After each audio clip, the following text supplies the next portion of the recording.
હાલમાં સુરત શહેર વિસ્તારનો વ્યાપ ઘણો વધી ગયો છે અને નવો વિસ્તારનો પણ જાહેરનામામાં અમલ કરવા માટે અમે વ્યાપ વધારી દીધો છે, જે અંતર્ગત હવે જે જાહેરનામું છે એમાં નવો વિસ્તાર પણ ઉમેરી દેવામાં આવેલો છે અને જે ભાર વાહનો,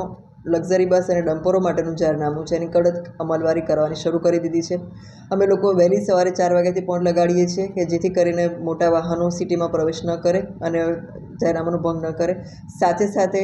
અત્યારે જે 10 વાગ્યા પહેલાં લક્ઝરી બસો સિટીમાં પ્રવેશ કરે છે અને ટ્રાફિક જામ કરે છે, જે અમારા ધ્યાને આવતા હાલમાં અમે લોકોએ કતારગામ વિસ્તાર અને વરાછા વિસ્તારમાં 2 અલગ અલગ ટીમો બનાવી અને કાર્યવાહી શરૂ કરી છે।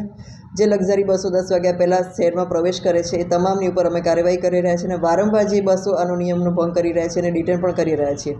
અને આ બંને ટીમો અલગ અલગ જગ્યાએ કામગીરી કરી રહી છે અને એનો અલગ અલગ સ્થળ પણ બદલવામાં આવશે અને સરપ્રાઇઝ રીતે અમે લોકો સ્થળ નક્કી કરી એના કાર્યવાહી કરી રહ્યા છીએ, જેથી કરીને 10 વાગ્યા પહેલાં કોઈ લક્ઝરી બસ શહેરમાં પ્રવેશ ન કરે અને ટ્રાફિક જામ ન થાય। અને આગામી સમયમાં ધૂળેટી જેવો પર્વ પણ આવી રહ્યો છે, તેને લઈને ટ્રાફિક જામના પણ થશે અને બસોનો પણ ઘસારો થશે, તો પોલીસ દ્વારા કઈ રીતની વ્યવસ્થા કરવામાં આવશે?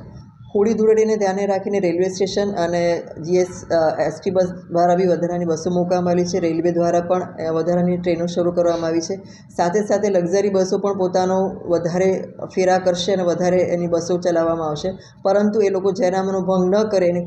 પ્રોપર તકેદારી રાખવામાં આવશે અને વધારાના પોઈન્ટ મૂકી અને એ લોકો જાહેરનામાનો ભંગ ન કરે અને લોકોને, યાત્રીઓને પણ અગવડ ન પડે એનું પણ ધ્યાન રાખવામાં આવશે અને એ લોકો સમયસર પોતાના વતનમાં તહેવાર ઉજવવા જઈ શકે એની પણ અમે તકેદારી રાખીશું ને એમને અમે હેલ્પ પણ કરીશું એ બાબતમાં। કેટલી બસને વાહન ચાલકો સામે કાર્યવાહી કરવામાં આવી છે? ગઈકાલે જે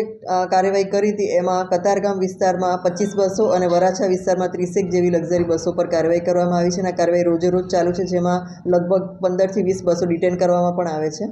અને જો વહેલી નીકળે એ બધી બસો તો એમની પર કાર્યવાહી કરીને એમને 2 કલાક સુધી ચલણ આપીને એમને 2 કલાક સુધી રોકવામાં આવે છે અને જ્યારે 10 વાગે ત્યારે જ બસોને જવા દેવામાં આવે છે। એટલે આ કાર્યવાહી અમારી સતત ચાલુ રહેશે, જેથી કરીને કોઈ ટ્રાફિક જામ ન થાય।